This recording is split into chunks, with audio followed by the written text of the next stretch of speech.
I welcome everyone to my YouTube channel named Munmun Malik. I hope you all are keeping good health.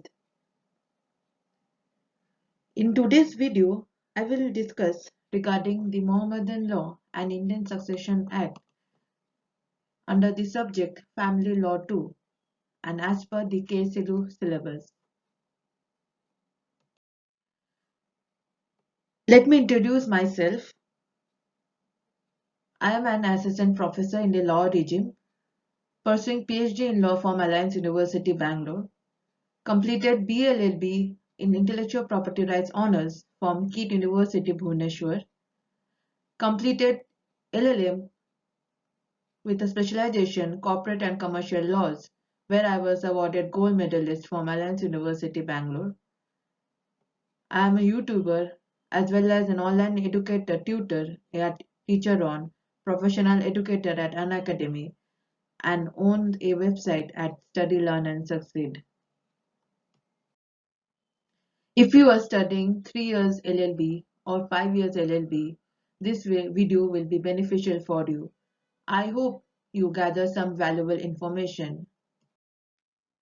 So without any further ado, let's start with the video. I will be discussing unit wise in the video, so do come back for more videos. So in this video, I will be discussing unit 1, that is the as per the KSL syllabus, Schools of Islamic Law. Schools of Muslim Law. Introduction. The Muslim law is based on the teaching of the Quran and Prophet Muhammad. In all circumstances where the explicit command is provided, it is faithfully provided, but there have been many areas which are not covered by these sources. As a result, the great scholars had themselves devised the interpretation of what should be done in such a situation. As these scholars provided their interpretation, Qiyas, regarding the Muslim law, it led to various opinions among many of them, and out of such difference, different schools of the Muslim law originated. Each school has its own explanation and reasons for their judgments, for interpretations, and it often leads to the conflict in judgments. In the absence of express rules, it cannot be said that one school is better or higher positioned than the other school, and thus all the schools have been accepted as valid, and if a person follows any of these schools, he is considered to be on the right path. Following are the two types of schools: ancient schools and modern schools. So we'll discuss one school at a time. The first school we'll discuss is ancient school. So during the period of Umayyads, the important step of appointing Qadis was taken. The pre-Islamic institution of arbiters was no longer remained adequate to needs of new Arab society, and therefore it became imperative to supplant Arab hakim by Qadis, that is judges, who tendering decisions in cases come before them exercise a very wide range discretion. Thus, Qadis laid down the foundation of Muslim law. They worked on custom, practice, administrative regulations, and the Quranic norms. Till 1800, Qadis became highly specialized in laws and practice of appointing specialists in law and was started. So Qadis were also called at Muftis of Islam. This ancient school developed in Kufa and Barasin, Iran, at Mecca, and Medina and Saida. They arose different between Qadis because of different geographical factors, social conditions, customs, and practices. They used to make rules from religious and ethical body of Quran. Two opposite tendencies developed, that is, Islamicizing laws and rationalizing and systemizing the law. Gradually, rules developed, settled, but freedom enjoyed by the jurists suppressed and fantasism started. The next school we'll discuss is the modern school. So in the modern period in Islam, the people have divided into two sects, having different views regarding certain aspects of Islam. Thus, The schools of Muslim law can be broadly classified into two categories: Sunni schools and Shia schools. So first we'll discuss regarding the Sunni school. In Sunni sect, there are four major schools of Muslim law, which are as follows: Hanafi school, Maliki school, Shafi school, Hanabal school. First, the Hanafi school. The founder of the school was Abu Hana. This man was of principle and was well known for his deduction skills. He did not blindly follow all the customs by the virtue of the majority following it. He strongly relied upon his deductions from the Quran. His judgments were clear and straight analogical subtractions of the Quran. His deductions were not a result of unsighted reliance on customs. He further understood the vitality of traditions and gave it the status quo of law. His contribution also was in the areas of ijma and intisar, and hence he was very well reputed and beloved. Thereby, there was an immense number of followers of this school.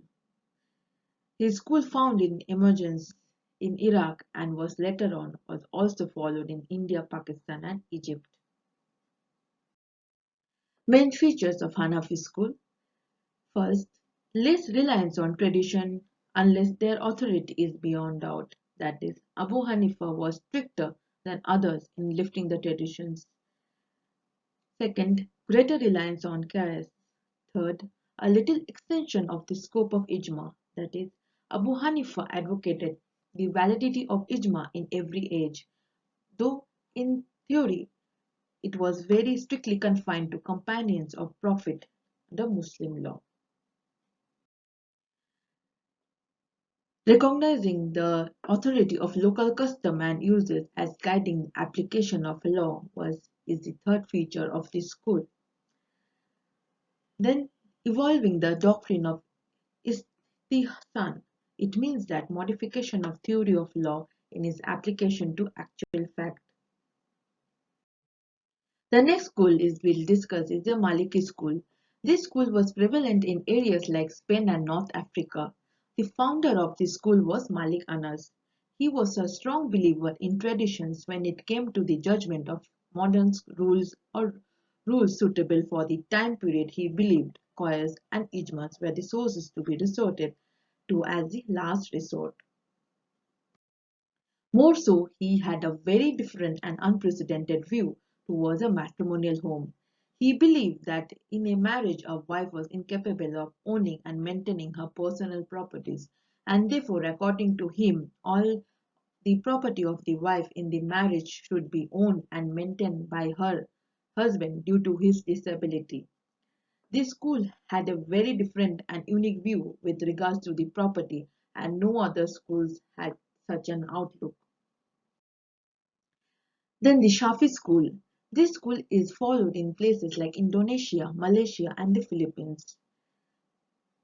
This founder of this school was Muhammad Ash-Shahir. He strongly believed that all issues and disputes have their answers in the Quran. He also placed reliance on qiyas, however it came after Quran seconded by traditions and ijmas. He was devoted towards the Quran and believed that the Quran had all the answers either directly in the words or through analogical deductions from the words of the Quran. But ultimately, the Quran was his roots and solutions to all things. This further stated that the wife in the matrimony was not a free tool or device. However, in cases of marriage and all, even if she is an adult, she needs to take the permission of her parent or guardian to guide her in such matters. Next school is Hanbali school. This school is the most recent and the least for followers. Mainly the followers of this school is in Qatar and Saudi Arabia. The founder of this school was Ibn Hanbali. He was also known to be the strictly adhering to the customs laid down by the Prophet, commonly known to be very conservative.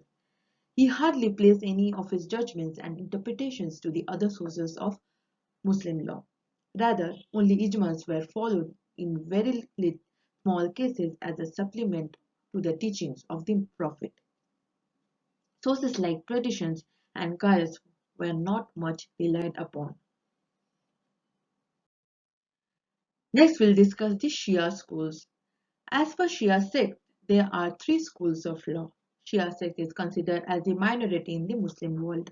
They enjoy the political power only in Iran, though they don't have the majority in that state also. Following are the schools under Shia sect: Itna Ansar and Asharis, the Islamists, Jaidas. The Inamaya school. The followers of this school can be found in India, Iran, Iraq, and Pakistan. This school was also called the School of Itna Ansari. Unlike other schools, this school was very unique. This school believed in a mutta. The word mutta means temporary marriage. The followers of this school can be found in Iran, India, Iraq, and Pakistan. So this school was also called the School of Itna Ansariya. Unlike other schools, that this school was very unique. So this school believed in a mutta. The word mutta means temporary marriage.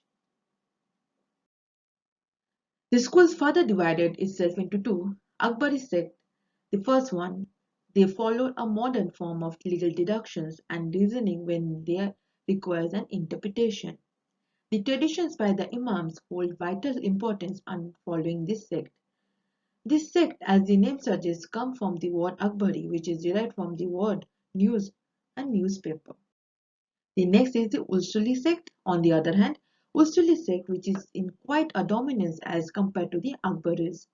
This school believe in the true sources of Muslim law: the Quran, the Hadith, and the Ijmas. The word Usuli essentially means the theory of jurisprudence, meaning that the school relies on the jurisprudential principles.